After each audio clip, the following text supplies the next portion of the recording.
विरासत एक ऐसा शब्द है जिससे जुड़कर दुनिया का हर शख्स गर्व महसूस करता है। फिर बात चाहे किसी वस्तु की हो, संपत्ति की हो या परंपराओं की, हर कोई अपनी विरासत को संजोकर रखना चाहता है। ऐसे में जब बरसों से कोई खोई हुई विरासत किसी को मिलती है तो उसकी खुशी अलग ही होती है। जी हाँ, आज हम बात करेंगे विरासत की एक ऐसी ही कहानी जो बिल्कुल सच्ची है और जो आज़ादी के बाद सरकारी बस्तों में कहीं गुम हो गई थी। बड़े जतन किए गए मगर हर तरफ मायूसी हाथ लगी। ऐसे में सामने आई आरटीआई की शक्ति और आरटीआई के राजा सिद्धार्थ नारायण का जुनून, जिन्होंने सिर्फ 10 रुपए की आरटीआई की मदद से 10 महीने में दसियों करोड़ की विरासती संपत्ति को सरकारी बस्तों से ढूंढ निकाल उसे उसके असली वारिसों तक पहुंचाया। तो आइए चलते हैं उस विरासत के वारिस राजा विष्णु नारायण दत्त सिंह के पास और उन्हीं से जानते हैं ये दिलचस्प कहानी।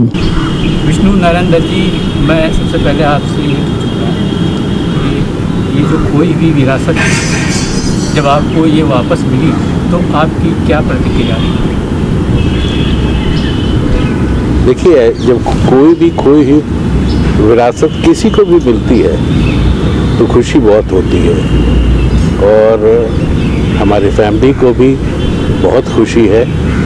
और इस खुशी को मैं फुल क्रेडिट तो इस गवर्नमेंट को देता हूँ एंड स्पेशली अपने डिस्ट्रिक्ट लखीमपुर खीरी के ऑफिशियल्स को देता हूँ जिन्होंने इसको पाने में हमारी मदद की। इस डॉक्यूमेंट को पाने में जो हम नहीं पा रहे थे, हम लोगों ने इसको कहीं मिसप्लेस कर दिया था, जो हम डिमांड कर रहे थे वो नहीं पा रहे थे। Full credit goes to the RTI and as well as the district officials and the government. I am grateful to the government and district officials. थोड़ा सा मुझे संक्षेप में बताइए कि आपकी ये विरासत कैसे गुम हुई और कैसे आपको मिली, इसका एक क्या सफ़र रहा? देखिए, ऐसा है कि जब 1928 में ग्रैंडफादर ने रिलीज आउट की, उस वक्त ब्रिटिश पीरियड था और हम लोगों का जनरेशन उस वक्त पैदा नहीं हुआ था। I was born in 1947 and तब 30 साल का रिन्यूअल हुआ था और 30 साल के बाद जब 58 में हुआ तभी हम लोग 10-11 साल के थे, हम लोग स्कूल में पढ़ते थे, तो हम लोगों को उसके बारे में पता नहीं था। और उसके बाद फिर ये 88 में ड्यू था 30 इयर्स का, जब फिर से रिन्यूअल हुआ। 88 में जब फिर हम लोगों को ग्रैंडफादर की 84 में डेथ हो गई थी, हम लोगों ने उस पेपर को ढूंढा तो हम लोगों को कहीं वो पेपर मिले नहीं कि रिन्यू किया जाए इसको फर्दर। तो we demanded from the district officials वे हमको दिया जाए पेपर्स को, अगर एक कॉपी आप हमको दे दें, आपके पास तो कॉपी होगी, मुझे दे दें। तो वो चलता रहा, लेकिन वो पेपर्स मुझे हम लोगों को नहीं मिले actually. Ultimately we had to go in the RTI. तो हमारे सिद्धार्थ नारायण जी ने इसमें बहुत हमको हेल्प आउट किया। उन्होंने कहा आरटीआई में हम लोग इसको वो करते हैं। और फिर जब आरटीआई में गए तो उस वक्त डिस्ट्रिक्ट ऑफिशियल्स भी बहुत अच्छे होते, उन्होंने कोऑपरेट किया और हेल्प आउट किया। हमको डॉक्यूमेंट मिला, हमको विरासत वापस मिली।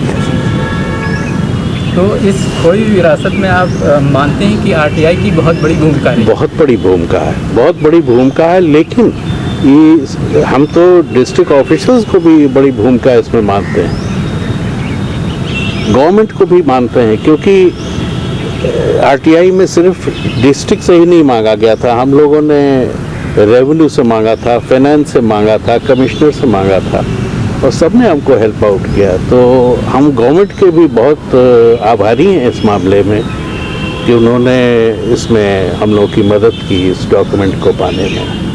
अच्छा, इस पूरे प्रकरण में हमारे सिद्धार्थ नारायण जी, जिनको लोग आरटीआई का राजा कहते हैं, बिल्कुल कहते हैं, बिल्कुल। मैं तो पहले तो मैं सिद्धार्थ नारायण जी को नहीं जानता था, मेरे छोटे भाई से वाकिफ़ थे और जब उन्होंने मुझको इंट्रोड्यूस किया उनसे और उन्होंने कहा कि आप चीज़ को डॉक्यूमेंट को पाने की वो करेंगे आरटीआई में,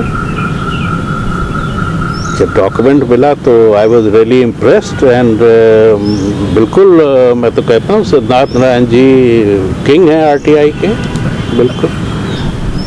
तो अब आगे आपका क्या प्लान है? आगे का प्लान तो देखिए, अभी तो चीज़ मिली है, अभी तो बहुत चीज़ें हैं, आगे क्या होंगी अभी तो हम लोगों के नाम से होंगी, अभी तो ग्रैंडफादर का चल रहा है, अभी तो हम लोगों के नाम से आनी, अब फर्दर फिर जो भी फैमिली में आगे डिस्कशंस होंगे। और अभी तो कोई हम लोग को तो लीज रिन्यू करना है, देखिए हमारा तो main purpose is to renew the lease, that's all. हम लोग कोई उसको ये नहीं है कि हम लोग उसको लेना चाहते हैं, हम लोग को कुछ करना चाहते हैं, nothing like that. Thank you eastern खबर से बात करने के लिए राजा साहब। Thank you.